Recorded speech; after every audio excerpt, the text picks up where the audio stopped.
Je voudrais d'abord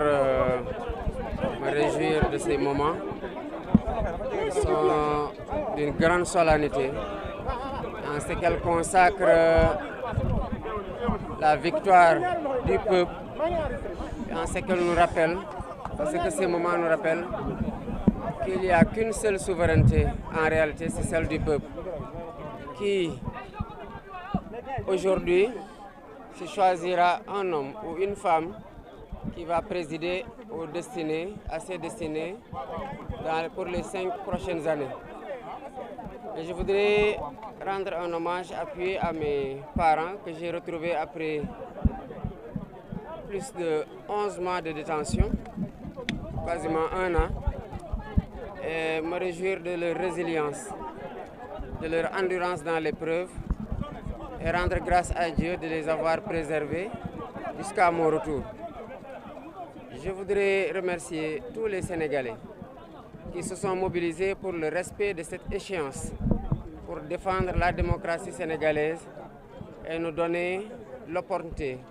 d'exprimer tous le choix de la personne qui va nous diriger pour les prochaines années. Je viens d'accomplir mon devoir de citoyen en toute sérénité, avec une certaine ferveur, parce que je suis dans mon village et ça fait déjà bientôt 1 an qu'ils ne m'ont pas vu, ce qui est exceptionnel. Depuis que je suis né ici, que j'ai grandi ici, je n'ai jamais fait plus de 3 mois sans arriver dans ce village-là. Je comprends alors tout cet engouement autour de ma personne, cette ferveur et cet accueil-là. Et je les en remercie beaucoup. J'en suis très reconnaissant et j'en suis très touché. L'élection présidentielle, dit-on, c'est le rendez-vous d'un homme avec son peuple. Mais nous avons réussi à faire de cette élection le moment de la présentation claire d'un projet de société à un peuple appelé à choisir fatalement entre la continuité et la rupture. Et d'ici quelques heures, on aura le verdict de ce choix-là. Je demeure confiant quant au choix pour la rupture que je suis à même d'incarner, mieux que quelconque autre candidat. Je suis particulièrement confiant au regard de l'Alliance populaire qui nous a accueillis partout au Sénégal, à l'aube, comme tard dans la nuit et dans la chaleur de la mi-journée, pour nous exprimer toute leur adhésion au projet que nous leur avons présenté et qui n'attendaient que ce jour pour exprimer solennellement leur décision. Et je demeure convaincu que cette élection-là se jouera dès le premier tour. Je voudrais finir pour dire aux autres candidats, comme j'entends le faire en ce moment, d'appeler au calme. Parce qu'en définitive, il n'y a que des Sénégalais qui votent pour se choisir un leader sénégalais. Et il n'y a pas de raison qu'à l'issue de cette journée, que la tradition ne soit pas perpétuée, à savoir que le vainqueur soit félicité par les vaincus et qu'au lendemain, les Sénégalais vaquent tranquillement à leurs occupations pour un retour définitif à la sérénité qui a été gravement perturbée ces derniers mois, ces dernières années.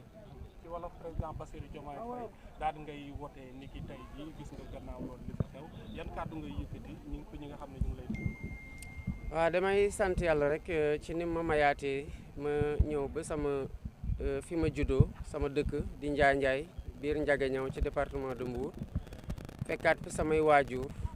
ni ngeen leen gisee seen at yi xaw nañ sori waaye yàlla sàmm na leen ak métit bi ñu muñ ko delluwaat ci moom ba ma mën leen fekkaat mën def sama devoiru citoyen maanaam voté. Gis ngeen tamit waa dëkk bi niñ ma tertoo waaye li ma mën a comprendre la parce que fii laa juddoo il y a 44 ans ci gannaaw ni ngeen ko xamee minuit bu duggee sama anniversaire dugg na je suis né le 25 mars 44 ans yoo xam ne mosuma toog def 2 mois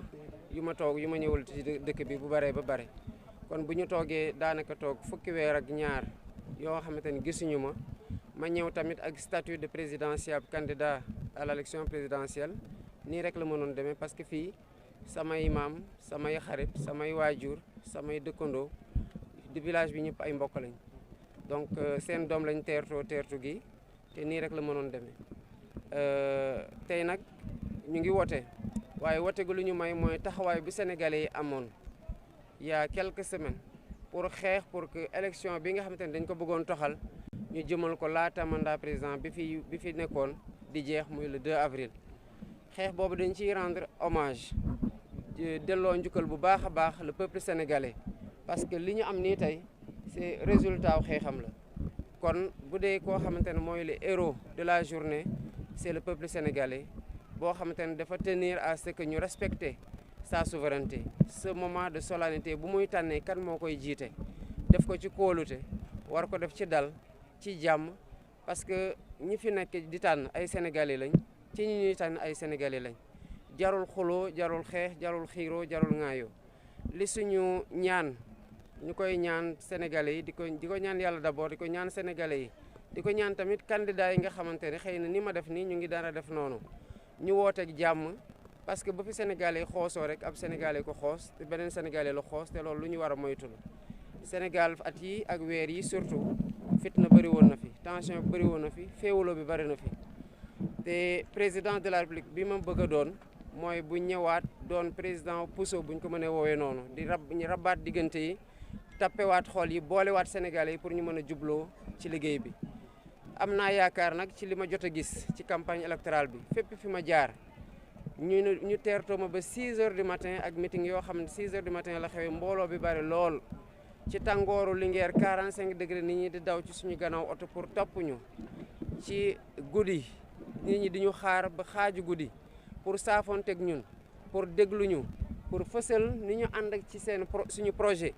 loolu day dalal sama xel ne que élection bi premier tour dina jeex ma am yaakaar nag ñi nga xamante ne yàlla dina leen natoo ndam ñu am humilité boo xamante ne dañuy xam ne ndam li sas la waaye du mérite personnel sas la yaakaar la bu ñu teg seen loxo waaye du mérite personnel yaakaar gu ñu warul trahir jamais bu ñu warul wor la waaye du mérite personnel ndax fu ñuy jaar pour egsi ci fii fu metti la ay bakkane ci roj ay nit ci dem kasu ay nit ci fas yéene jaar nar cee jaar laago ba abadan loolu moo nar a nekk en tout cas man président bi ma nar a nekk sama boussole su ma ko mënee waxee lu maanaam fi ma teg sama bët te di fa jëmee di ko fàttaliku pour mu doon loo xamante ne dootul amati ci Sénégal abadan daay man parce que lu ko sooke fas yéene nañ koo song donc